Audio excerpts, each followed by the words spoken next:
참 이 믿음을 지킨다는 게 요게 참 쉽지 않은 일 같아요. 믿음. 그치? 이게 또 잘 나갈 때는 그게 괜찮아요. 믿음을 지키는데 사람이 연약해지면 맞아.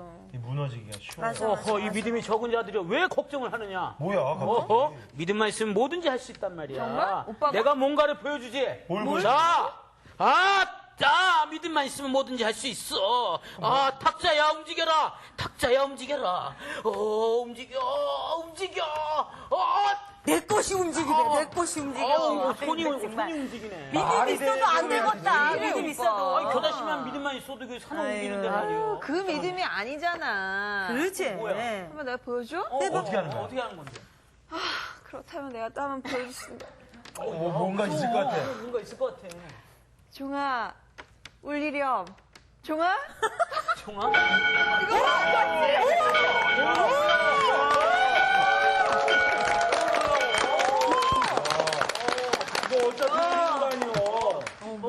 하나님께서 여러분의 모습을 보고 지금 제가 탁 하늘 쳐다보니까 하나님께서 놀고 있네. 사실 우리 누구나 있어요. 네, 어떤 사람이 예수님께서 물 위로 걸어오셨잖아요. 그리고 베드로도 짤막한 시간이지만 물 위로 걸었단 말이에요. 네. 나는 한강에 가서 물 위로 걸을 수 있다. 믿음이 생긴 거야. 그래가지고 한강에 가서 딱 입고 있어서 믿습니다를 첨부를 했어요. 예. 그리고 한강에 딱 발을 들여다 순간 풍덩 빠졌어요. 그것은 믿는 것이 아니라 하나님을 시험한 거예요. 거기 봐. 시험한 거야. 이렇게 책상을 이렇게 해서 움직이려 하는 것은 하나님의 능력을 믿는 것이 아니라 하나님의 능력을 시험한 것이 되죠. 맞아요. 손 들고 서 있어요. 그래. 성훈 학생. 하나님 손 내리고 강의 때 괜찮습니다. 감사합니다. 그리고 하나님의 능력을 호기심의 대상으로 삼으면 안 돼요. 예. 그리고 하나님의 능력은 요술이나 마술이 아니에요. 아멘. 거기는 언제나 목적이 있거든요. 하나님의 영광이 드러나야 되고 네. 그 속에 하나님께서 나타나시고 임재하신다는 표징으로서의 이적과 기사지 우리의 호기심의 대상으로 삼으면 안 된다는 거예요. 그리고 하나님의 사랑의 마음이 언제나 거기 나타나는 거란 말이죠. 네. 그리고 아버지의 마음이 그 안에 나타나야 돼요. 이 시간에는 우리가 산상보훈을 공부할 때에 마지막의 말씀이 권세 있는 자와 같도다.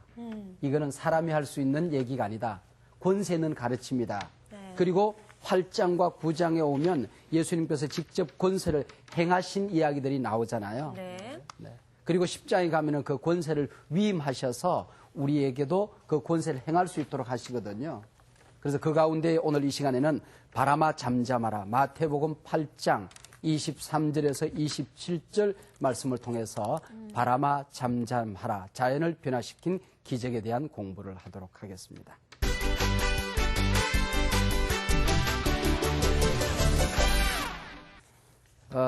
이 마태복음을 기록한 사람은 마태잖아요. 네. 8장, 9장에 이어지면서 10가지 기적이 나타나는데 네. 그 가운데 아주 독특한 기사 한 토막을 삽입해요. 그게 뭐냐면은 자기 자신이 개종된 사건. 이것을 기적 사건 속에 집어넣는단 말이에요. 이 세상에 많은 치유의 기적이 있지만은 자기처럼 비난의 대상, 손가락질 당하던 자기 자신이 예수님을 만나서 영원히 치료된 이 사건보다도 더 엄청난 치료는 없다고 본 거지. 이 세상에 기적이 많고 많지만은 자기가 예수님의 제자가 되었다, 하나님 나라 자녀가 되고 하나님 나라 백성이 되었다, 이거보다 더 큰 기적이 없다고 본 거예요. 그래서 자기의 개종 사건, 세리였던 자기 자신이 예수님의 제자가 되는 이 사건을 기적 사건 속에 집어넣는 것을 볼 수 있습니다. 제가 지난 주간에 안경을 한 주간 동안 벗었어요. 그랬더니 교인들 사이에 아주 설왕설래 여러 가지 얘기가 오고 갔는데 3가지 정도 이야기로 지배하게 되더라고요. 첫 번째는 예수님이 아니라 목사님께서 라식 수술을 했다. 그럴 수 있죠. 두 번째는 우리 목사님이 콘택트 렌즈를 낀 것 같다. 세 번째는 우리 목사님께 기적이 나타나서, 이적이 나타나서 치료 사건이 나타난 거다. 그렇게 이제 이야기한 거예요. 그래서 하도 물어서 제가 새벽 기도 시간에 대답을 했어요. 저는 라식 수술을 하지 않았습니다. 콘택트 렌즈를 낄 줄도 모릅니다. 저는 기적이 나타난 것도 아닙니다. 안경테를 닦다가 안경테가 부러져서 고치고 있는 중입니다. 저 때는 이적이 아직 나타나지 않았지만 예수 안에서는 언제나 이적이 나타날 수 있는 겁니다. 네. 신약 성경을 연구해 보면 예수님의 이적 사건이 37가지 정도가 나와요. 가장 많은 것이 병든 자가 치료받은 사건이 제일 많이 나오고 자연을 변화시킨 예수님께서 물 위로 걸어오신다든지 풍랑을 잔잔케 한다든지 무화과 나무가 말라 죽는다든지 하는 이런 자연이 변화된 이적이 많이 있어요. 그 다음에는 죽은 자가 살아난 사건도 3번 정도 나타난 걸 볼 수 있어요. 자연이 변화된 이런 이적 가운데 풍랑을 잔잔케 하신 사건도 2번 정도 나오거든요. 오병이어의 이적이 있은 다음에 사람들이 예수님을 붙들어 왕으로 삼으려고 했어요.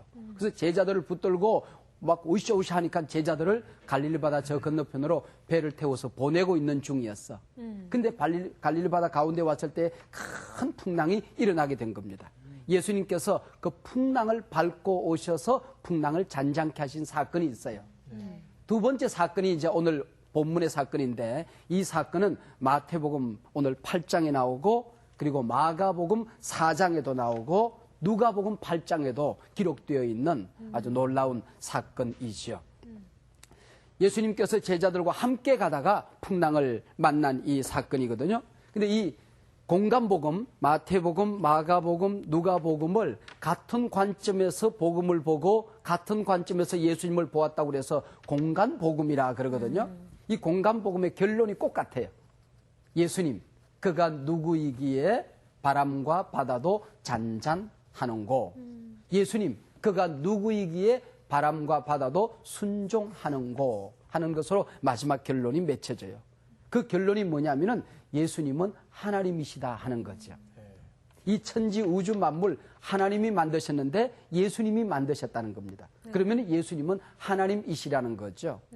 예수님이 만든 이 자연은 예수님에게 순종할 수밖에 없는 거죠. 그래서 이 역사의 운행자, 이 자연의 운행자는 예수님이시다 하는 것이죠. 그분은 지금도 살아계시고 그분은 마지막에 이 자연과 우주 만물 인류 역사 모든 인간 한 사람 한 사람을 심판하실 심판주다 하는 것이 결론입니다. 갈릴리 바다에 풍랑이 일어난 사건. 이 갈릴리 바다는 참 신비한 바다예요. 바다라기보다는 큰 호수고 호수라고 하기는 좀 더 크고 이제 그런 곳인데 언제 어디서 어떤 바람이 불어와서 누구의 배를 삼킬는지 얼마만큼 큰 비바람이 몰아칠는지 알지 못하는 그런 바다가 바로 갈릴리 바다입니다. 그래서 갈릴리 바다는 일기예보가 없대요. 이게 인생의 바다라는 거야. 언제 어디에서 어떤 풍랑이 몰아쳐서 어떤 바람이 몰아와서 시련의 비바람이 몰아쳐서 누구에게 밀어닥칠는지 또 얼마만큼 큰 바람이 불어올는지 인생의 바다에는 일기예보가 없는 거라는 거죠. 이게 바로 인생을 의미하는 가장 좋은 바다가 이 갈릴리 바다입니다. 이 갈릴리 바다에 제자들이 풍랑을 만나 곤혹을 치르고 있는 것은 배를 젓는 이 제자들이 애송이 초보라서 그런 것은 아니라고 하는 것이죠. 인생을 우리가 살아가는데 인생 항해에서 항해가 서툰 사람에게만 고난에 오는 게 아니라고 하는 겁니다. 건강하던 사람도 질병으로 쓰러져요. 노련한 경영가들도 실패합니다. 능숙한 신앙인들도 유혹에 부딪혀서 넘어질 수 있다 하는 것이죠. 요나는 불순종하여 가다가 풍랑을 만났어요. 그런데 이 제자들은 예수님께 순종하여 가다가 지금 풍랑을 만나고 있는 것입니다. 더더구나 예수님을 모시고 가는 이 바다에서 예수님과 함께 가는 바다에서 일어났던 바람과 풍랑도 잔잔해져야 되잖아. 근데 고요하던 바다가 예수님하고 함께 걸어가는데 왜 풍랑이 일어나는 거죠? 우리가 인생 살아가다가 신앙생활을 잘 하려고 하는데 뜻대로 살아보려고 하는데 왜 이런 고난이 밀어쳐야 되느냐 그런 얘기죠. 우리가 기도하고 말씀대로 살아보려고 몸부림을 하는데 왜 이런 바람이 불어오냐는 겁니다. 더더구나 이해할 수 없는 것은 제자들은 지금 죽게 생겼는데 예수님은 배 밑에서 편히 주무시고 계시는 거야. 이 예수님 이 주무시는 모습을 보고 제자들이 이해가 되지 않았다는 거죠. 우리가 인생 살아가다가 큰 고난에 부딪혀요. 죽게 생겼어요. 하나님 살려주세요 부르짖는데 하나님은 침묵하고 계세요. 하나님 모르는 듯 보고만 계시는 것 같아. 참 인생 알다가도 모를 일이야. 우리가 어릴 때에 어른들에게 물어봅니다. 인생에 관한 질문을 해요. 그러면 어른들이 늘 하는 얘기가 있었어. 크면 알아 그랬어. 네. 근데 크면 나는 알 줄 알았어. 속았던 거야. 크면 클수록 더 모르는 게 인생이라고 하는 것이죠. 여러분 어때요? 인생 좀 살아보니까 이제 좀 더 커가면서 알 수 있을 것 같아요? 아니요. 그러지 않아요. 그래서 많은 종교가들과 철학자들이 하는 얘기가 있습니다. 인생은 고해다. 괴로운 바다다. 혼자 태어나서 혼자 살아가다가 혼자 죽는 것이지 이 고난과 죽음을 궁극적으로는 나누어 가질 수 없는 게 인생이라고 하는 것입니다.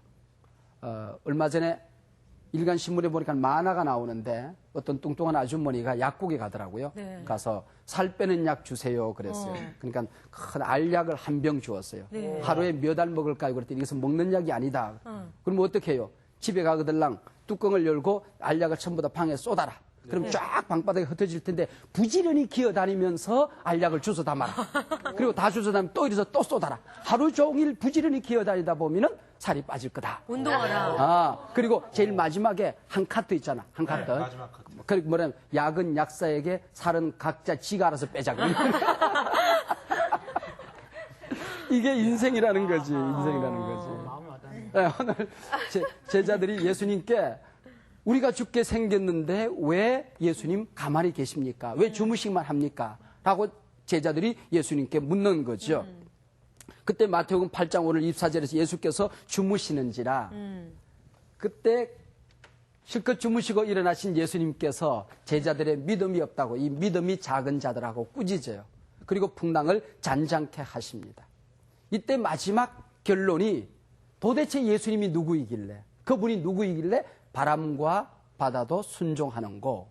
또 제자들의 가슴속에 오늘 본문 속에 숨어있는 질문이 한 가지가 있는데 예수님은 도대체 누구이길래 이 큰 풍랑 속에서 편히 주무실 수 있다는 말인가. 그분의 믿음, 그분의 인격, 그분의 삶 그게 도대체 뭐길래 이런 풍랑 속에서 편히 쉬고 편히 주무실 수 있다는 얘기인가. 제자들에게 큰 도전이 되었던 사건이죠. 신구약 성경에 보면 하나님께서 주무셨다는 기록이 없어요. 이 땅에 오신 예수님 육신을 가지셨기 때문에 주무셨을 거야, 그지? 그런데도 기록은 여기만 예수님께서 주무셨다는 것입니다. 왜 평상시 편안하게 주무시는 것은 기록하지 않고 도무지 주무실 수 없는 상황 속에서 주무신 사건을 기록하냐는 것입니다. 여기에 대단히 의도성이 있다는 것이죠. 복음서 기자들의 의도를 우리가 알아야 된다는 것입니다. 네. 예수님께서 의도적으로 주무신 사건이라고 하는 것입니다. 이런 사건을 통하여 예수님께서는 내가 누구냐, 예수님이 도대체 누구냐를 우리에게 보여주고 싶었던 거예요. 네. 베드로를 만난 사건이 보면은 누가복음 5장에 좀 길게 나오잖아요. 밤새도록 그물을 던지고 또 던졌어요. 피레미 새끼 한 마리 안 잡혔어요. 그물을 씻어서 챙겨놓았는데 예수님께서 나타나셔서 배를 뛰기를 조금 청하시고 쭉 나가시더니 말씀을 가르쳐 주신 다음에 깊은데 그물을 내려 고기를 잡아라 그랬어요. 거기 얼마 전까지 던져본 자리예요. 네. 이제 날이 밝아왔어요. 있던 고기도 도망간 자리예요. 그런데 거기 던지라는 거예요. 그래서 순종하여 그물을 던졌더니 그물이 찢어질 만큼 고기가 잡힌 거야. 이 사건을 통해서 베드로가 주여 나를 떠나소서 나는 죄인으로소이다 고백해요. 그러니까 이분이 누군가를 발견하고 나니까 자기가 누군가를 알게 된 것이고 이분이 도대체 누구이길래 지금 이 바다에 있는 물고기도 순종하는가 그 얘기지. 이 베드로가 깨달은 게 뭐냐면은 이분은 물고기를 다스리시는 분이시구나. 바람을 다스리시는 분이시구나. 바다의 주인이시구나. 우리 인생의 생사화복을 주장하시는 분이시구나. 역사의 흥망성쇠를 움켜쥐고 운행하시는 분이시구나 하는 것을 알게 된 것이죠. 이 사건을 통하여 예수님께서 제자들에게 보여주고 싶은 게 바로 예수 그가 누구이기에 바람과 바다도 순종하는가 하는 것을 가르쳐주고 싶은 거예요. 베드로에게도 내가 누구인가를 그에게 가르쳐주고 싶었다는 것이죠. 지난 주간에 우리 교회 사업을 하는 어떤 집사님하고 함께 식사를 하고 얘기를 주고받는 차를 마시는 가운데 그분이 그런 얘기를 하더라고요. 목사님, 인생을 길게 살지 않았고 사업을 오래 하지 않았는데 한 가지 요즘 새롭게 깨닫는 게 있습니다. 이번에 이 프로젝트를 내가 완벽하게 준비했고 철저하게 준비해서 이번엔 대박 터질 것이라고 생각했는데 안 된다는 거야. 네. 어떨 때는 이번에는 그냥 적당히 그냥 번쩍 아이디어가 떠올라서 적당히 준비해서 이것은 뭐 실패도 그만이고 그렇게 생각했는데 그게 된다는 거야. 너무나도 자주 손바닥이 뒤집어지듯이 뒤집어지는 일들이 너무 많다는 거지. 그때 깨달은 게 아하, 하나님이 하시고 싶으시면 이렇게 되는 것이구나. 내가 할 일은 하나님 앞에 잘 보이는 길밖에 없겠구나. 하나님이 주인이시구나 하는 걸 깨닫는다는 거야. 그래서 내가 사업을 하시면서 신학 대학 졸업한 것만큼 큰 거 깨달았습니다. 그거 깨닫는 것이 우리가 인생 살아가는 목적이라고 할 수 있는 게지요. 그래서 우리가 하나님 앞에 기도해야 되는 것은 하나님 우리를 불쌍히 여겨 주십시오. 내 힘으로 할 수 있는 게 없습니다. 내게 꿈을 주시고 사업을 주신 분도 하나님이십니다. 하나님이 주인입니다. 주여 나를 불쌍히 여겨 주십시오. 때로 풍랑이 일어난다 할지라도 실패의 비바람이 몰아친다 할지라도 그곳에서 편히 쉴 수 있는 믿음을 내게 주십시오. 풍랑보다도 더 큰 믿음을 내게 주십시오. 이게 우리가 기도해야 될 거라고 하는 것이죠. 지금 제자들에게 예수님께서 주고 싶은 그 믿음이 그거예요. 풍랑보다도 더 큰 믿음을 가지라는 것입니다. 풍랑이 크면 클수록 더 큰 믿음을 가지라. 그리고 제자들을 꾸짖는 겁니다. 그런데 이 꾸짖는 사건을 보면 참 재미있어요. 네. 마태와 마가와 누가가 똑같이 기록을 하고 있는데 꾸짖는데 마태는 제자들의 믿음이 적다고 믿음이 작다고 꾸짖은 다음에 풍랑을 잔잔케 하셨어요. 근데 마가복음과 누가복음에는 풍랑을 꾸짖어 잔잔케 하신 다음에 너희에게 왜 믿음이 없느냐고 제자들을 꾸중하셨어요. 우리가 인생을 살아가다 보면 고난의 비바람이 몰아쳐올 때에 우리 안에 풍랑이 먼저 일어나요. 걱정이 생기고 염려가 생기고 막 갈등이 생기고 이러다가 망하는 것 아니야? 이러다 죽는 것 아니야? 이런 고민이 생겨요. 이때 예수님께서 마태복음처럼 내 안에 있는 풍랑을 꾸짖으시고 내적인 평안을 주시고 믿음을 키워주신 다음에 환경을 잠잠케 하실 때가 있어요. 네. 어떨 때는 너무 급박할 때는 환경을 잠잠케 하시고 문제를 해결해 주심으로 말미암아 이제는 안 될 것 같았는데 손바닥 뒤집듯이 딱 뒤집어서 사업을 성공적으로 이끌어 주심으로 말미암아 하나님이 하셨구나 하고 내적인 풍랑을 잔잔케 하시고 내 안에 믿음을 주실 때가 있어요. 네. 이게 인생이라는 것입니다. 하나님 마음대로예요. 엿장수가 1분의 가위를 몇 분 아자이 몇 분 해요? 엿장수 마음대로. 우리가 하나님은 때로는 엿장수 같으신 분이세요. 그 말씀하시니까 제가 네. 갑자기 생각이 났는데요. 그러니까는 몇 년 전에 모 드라마에서 제가 맡은 역할을 보고 많은 선생님들이랑 많은 분들이 넌 요번에 뜬다. 넌 요번에 될 거다. 네 역할 너무 좋다 했거든요. 근데요, 하나님이 안 하시니까 안 되더라고요. 안 되고. 안 떴어요? 그래서 제가 그때 진짜 하나님, 역시 인간이 뭐 날고 길고 날뛰어도 하나님이 움직이지 않으시면 안 되는군요. 제가 깨달았어요. 저는 반대로 진짜 단역으로 이제 공채 탤런트에 들어가서 단역으로 들어갔는데 주인공보다 더 뜬 거예요. 그러니까 하나님이 네. 우리 고백해야 될 게 뭐냐면은 하나님이 하시고 싶으시면은 하나님은 마음대로 하실 수 있는 분이십니다. 네. 하나님은 때로 항아리를 만드는 것도 하나님의 자유이시고 때로는 간장 종지를 만드는 것도 하나님의 자유이십니다. 아멘. 우리를 만드신 분이 하나님이십니다. 아멘. 하나님의 뜻대로 우리를 운행하실 수 있는 분이심을 하나님의 주권을 우리가 인정하는 것을 배우는 게 믿음이 커가는 과정이라는 거죠. 그리고 풍랑을 꾸짖으실 때에 꾸짖는다는 이 단어가 퍽 재밌는데 귀신을 꾸짖어 이러시되 할 때에 꾸짖는다는 단어와 풍랑을 꾸짖는다는 단어와 때로는 사람을 꾸짖는다는 단어가 똑같은 단어를 쓰고 있어요. 네. 그럼 무슨 얘기냐면 예수님은 눈에 보이지 않는 영적인 세계의 주인이시라는 것입니다. 귀신을 꾸짖을 수 있는 분이시라는 거죠.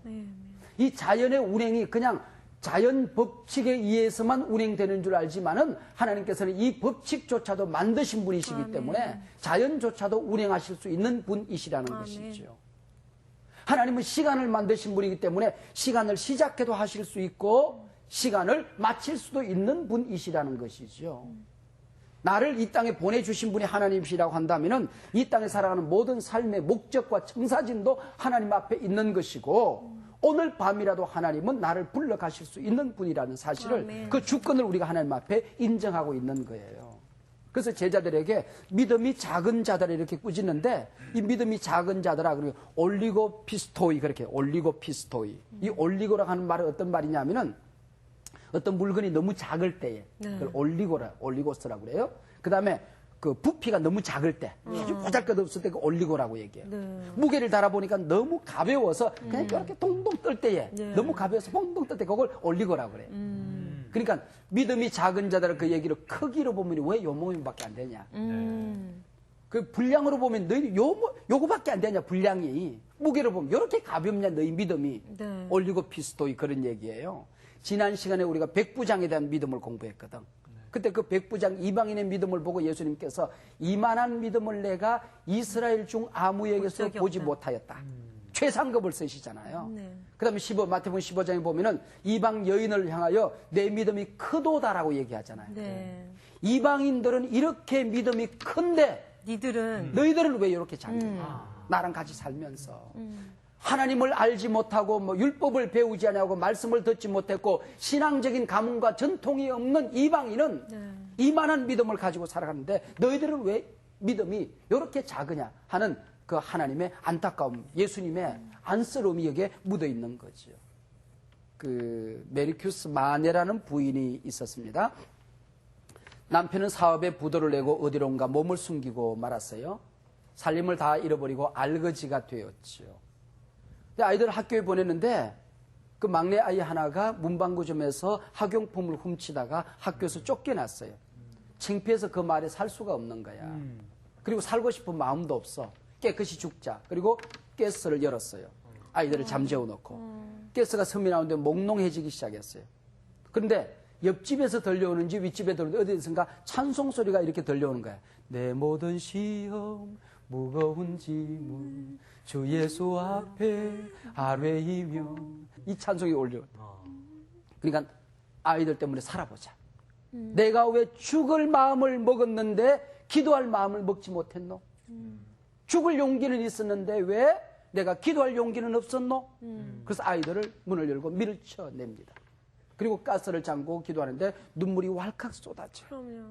그래서 살림살이 정리하고 시골에 가서 조그만한 오두막 같은 집 한 채 준비하고 텃밭을 이끌어서 아이들을 키우는데 아이들이 너무 훌륭하게 자라는 거예요. 이 엄마의 큰 기쁨이 돼요. 그가 말년에 살아왔던 인생을 되돌아보면서 그 자살하려고 했던 그 순간을 되돌아보면서 책을 한 권 써요. 그 책에 보면 죽을 용기를 가진 자들이여 기도할 용기로 바꾸어 보십시오. 아멘. 100만 번의 근심 걱정하는 것보다는 한 번의 믿음이 한 번의 기도가 당신에게 기적을 가져다 줄 것입니다. 아멘. 한 번의 기도가 당신의 명운을 바꾸어 줄 것입니다. 100만 번의 걱정하고 근심하고 염려하는 일보다도 한 번 기도할 용기를 가져보십시오. 당신에게 오늘도 기적은 일어날 수 있습니다. 당신에게 근심이여 안녕. 기도는 근심을 몰아가는 태풍이 된다고 얘기를 하고 있어요. 그 마지막 결론에 그런 얘기가 나오는 겁니다. 이 어리석은 사람들은 제자들처럼 풍랑을 만났을 때에 예수님께 물었을 거예요. 예수님, 왜 우리가 순종하여 가고 있는데 이런 비바람이 불어쳐옵니까? 예수님과 함께 가는데 왜 이런 고난이 옵니까? 자꾸 고난의 이유를 묻고 다녀요. 근데 제자들은 고난의 이유를 묻지를 않았어요. 근데 놀라웠게도 이 공간복음 어디에도 여기에 이유를 답하고 있지 않아요. 철저하게 성경은 침묵하고 있는 것입니다. 그 대신 우리에게 말씀하고 있는 게 있습니다. 그 배 안에 바람 부는 배 안에 예수님이 함께 계셨다고 하는 것이죠. 그렇죠. 우리가 인생의 고난의 한복판에 있을 때에 나 혼자 있는 줄 알지만은 우리가 기도하다 보면 보이지 않는 게 보이는데 예수님이 나와 함께 계시는 것을 볼 수 있는 거야. 아멘. 그렇죠.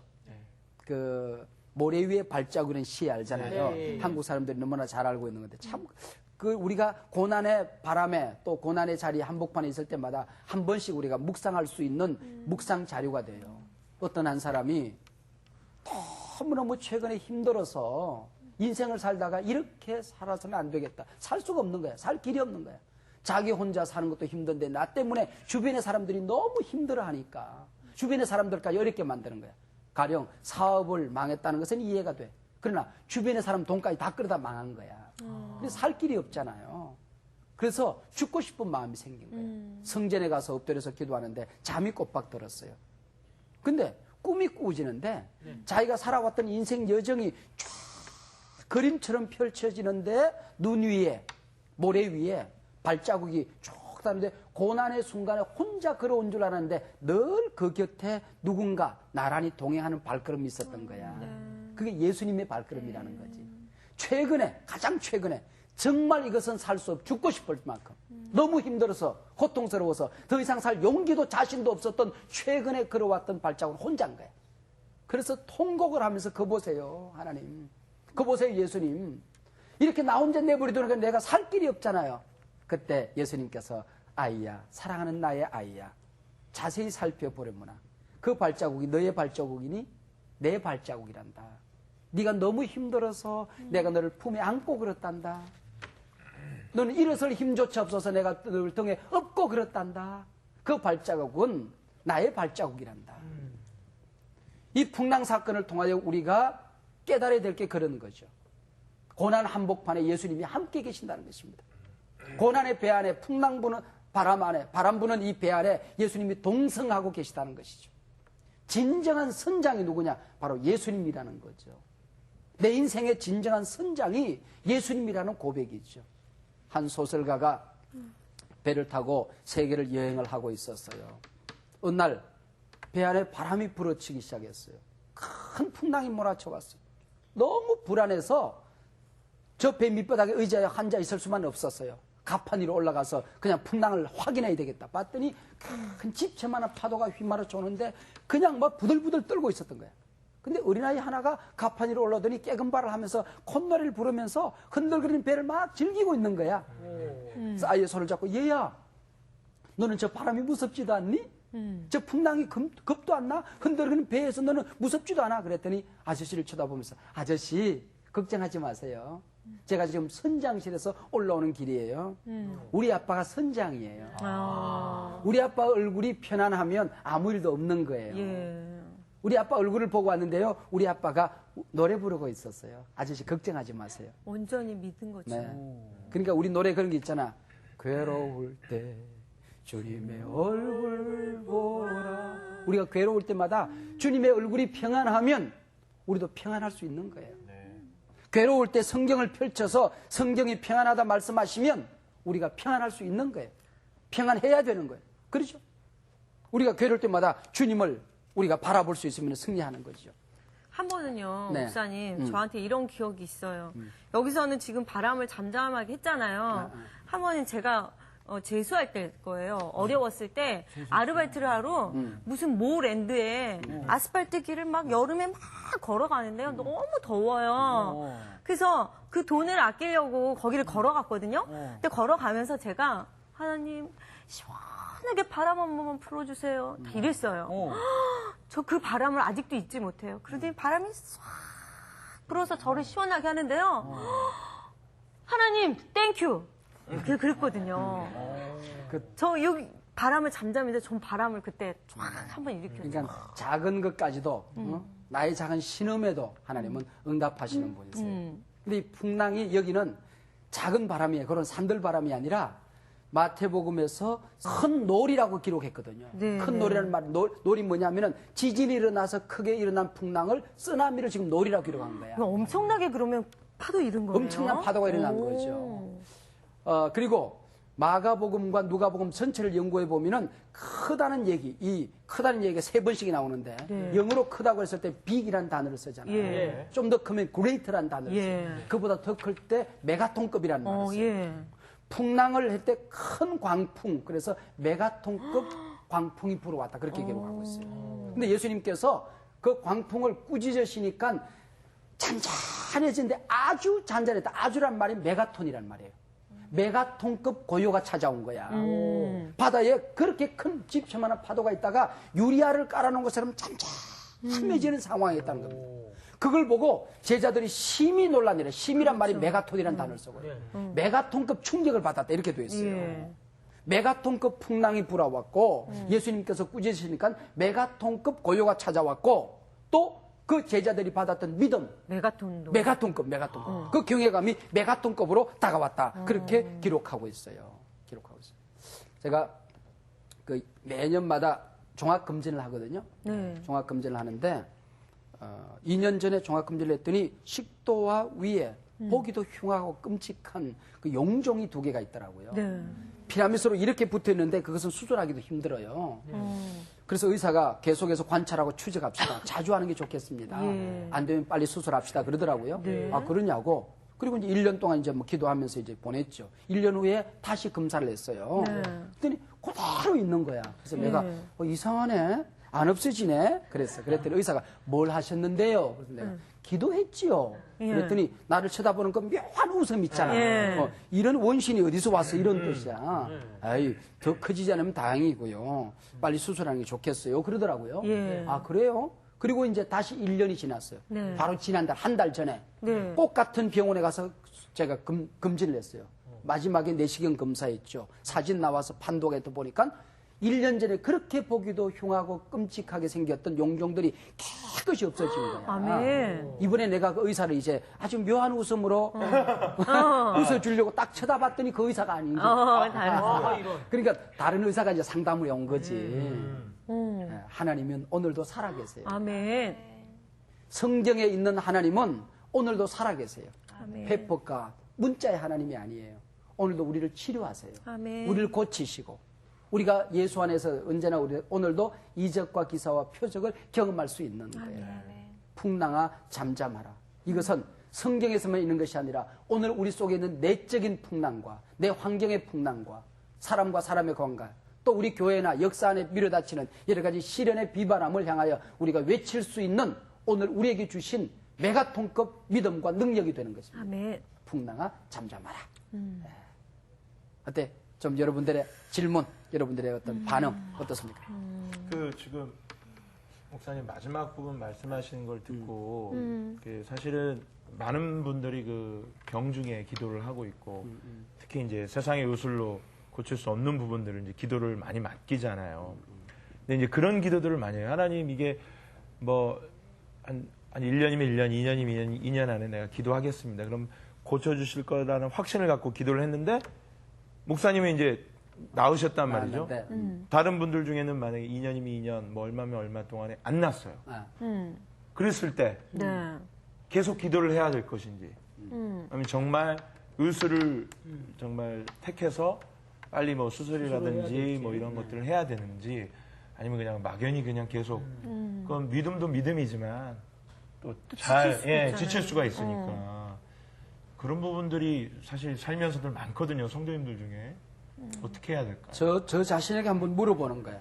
이번에도 안 나왔으면 어떡할까? 네. 그러니까요.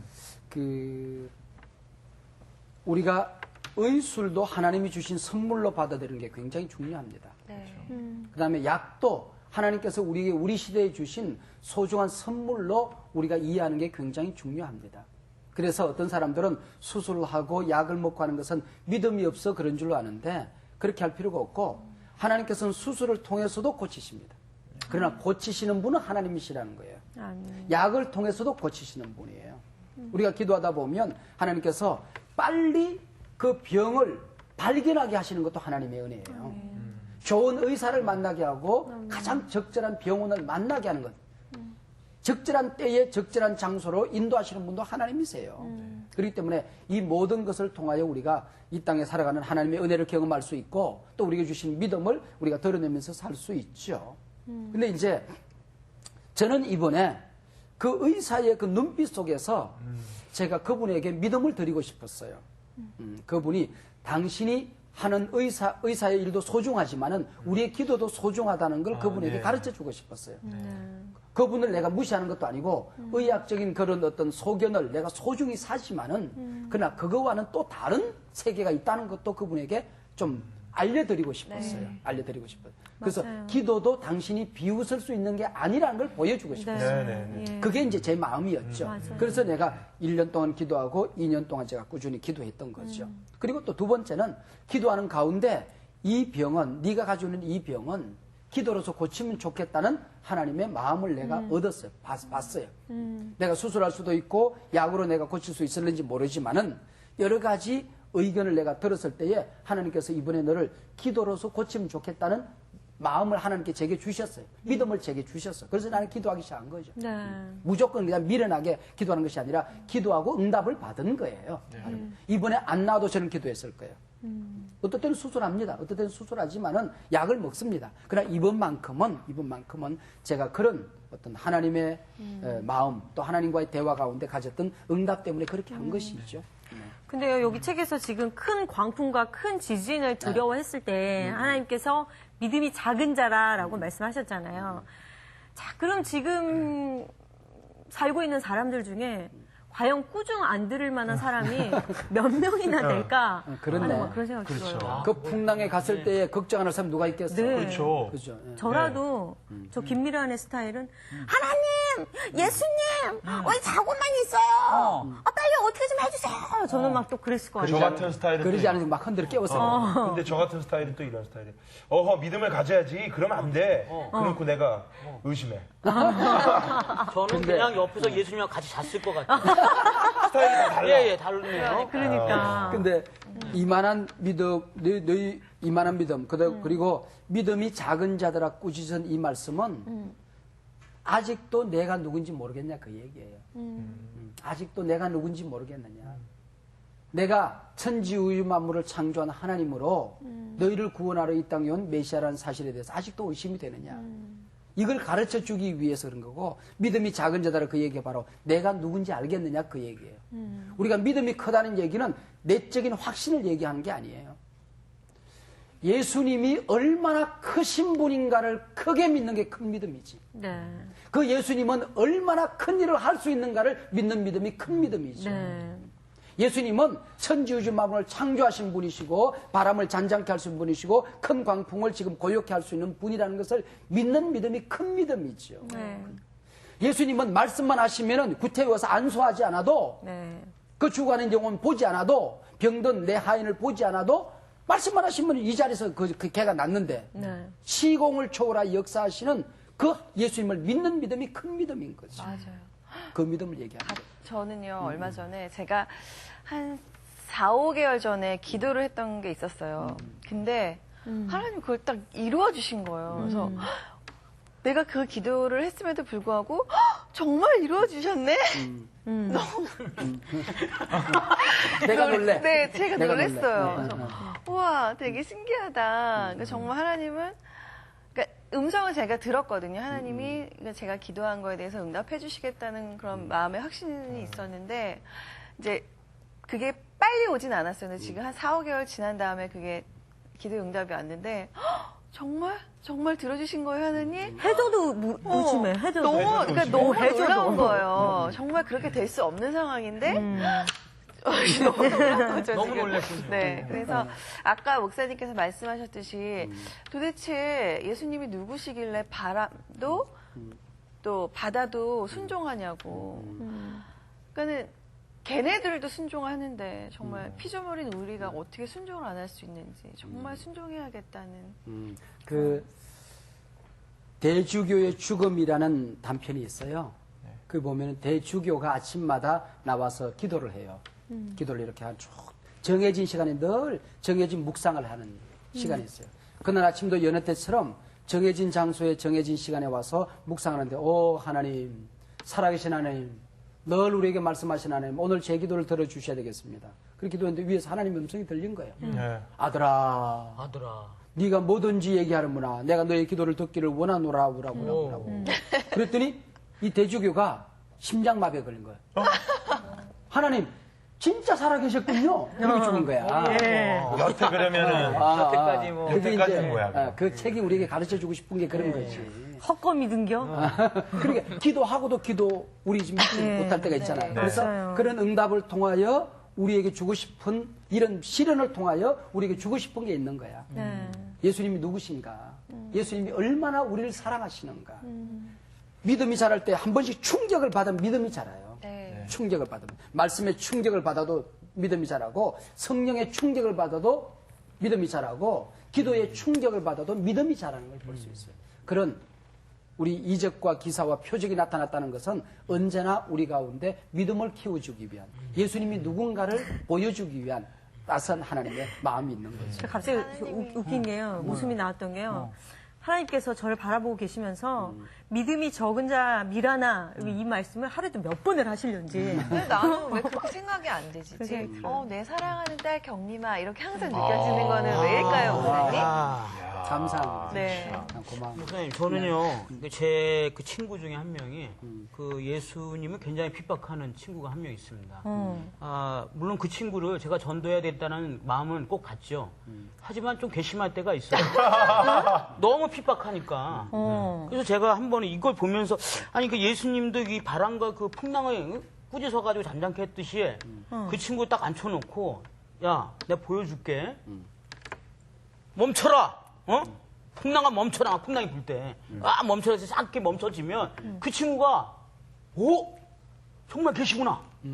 이게 이런 좀 이렇게 능력이 있었으면 좀 이렇게 복음 전도할 때 좀 쉽지 않을까. 눈에 보이는 어떤 현실로서 하나님이 그 다가오시면 친구를 좀 이렇게 그러지 않나. 확실하게 좀 보여주고 싶어요. 그러면 이 세상에 못 믿을 사람이 없지. 그렇지. 근데 그래서 난 그런 마음이 있어요. 이런 사건을 통해서는 예수님은 천지 우주 만물을 창조하신 창조주세요.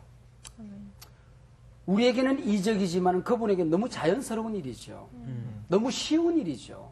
그래서 그분이 누군가를 아는 게 목적이에요. 예수님이 누구인가를 아는 게 목적이에요. 그래서 예수님은 이 자연을 만드신 창조주이시고 우리 인간을 만든 분이라는 걸 가르쳐주는 것이 자연을 변화시킨 이적의 목적이죠. 상훈이를 통해서 예수님이 기대하는 바는 변화된 상훈이를 통하여 그 친구가 감동받기를 원하시는 것이죠. 맞아. 그리고 나사로가 천국에 있을 때의 부자가 죽은 자가 가서 살아난 것을 보면 내 형제들이 믿을 것입니다. 그때 아브라함이 뭐라고 그래요? 선지자들, 말씀을 통하여 믿지 않는 자들은 죽은 자가 살아와도 믿지 않는다. 네. 그래서 내가 이적과 기적을 행해서 그들이 믿는 것이 아니라 우리가 말씀을 전할 때에 그들이 믿을 수 있는 것이 가장 위대한 믿음이에요. 네. 그게 어떻게 보면 가장 쉬운 믿음이라는 것이죠. 변화된 우리의 모습을 통하여 우리가 말씀을 증거할 때에 살아계신 하나님을 우리가 보여줄 수 있고 그들이 믿음을 가질 수 있는 이 믿음이 진짜 믿음이라는 거죠. 성경에 그런 어떤 이 이적과 기사와 표적의 큰 목적과 흐름을 보면 일상생활 속에 무한한 양식을 얻으며 살 수 있어요. 바람아 잠잠하라. 너희들 속에 있는 모든 바람은 잠잠해질지어다. 이 환경 속에 있는 모든 바람은 잠잠해질지어다. 아멘. 바람아 잠잠하라. 오늘 좋은 시간이었습니다. 네. 감사합니다.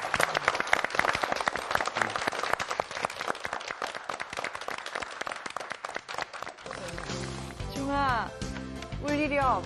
종아? 여러분의 모습을 보고 지금 제가 하늘 쳐다보니까 하나님께서 놀고 있는 안경테를 닦다가 안경테가 부러져서 고치고 있는 중입니다. 약은 약사에게 살은 각자 지가 알아서 빼자. 예수님, 왜 자고만 있어요? 빨리 어떻게 좀 해주세요. 저는 막 또 그랬어. 믿음을 가져야지. 그러면 안 돼. 그렇고 내가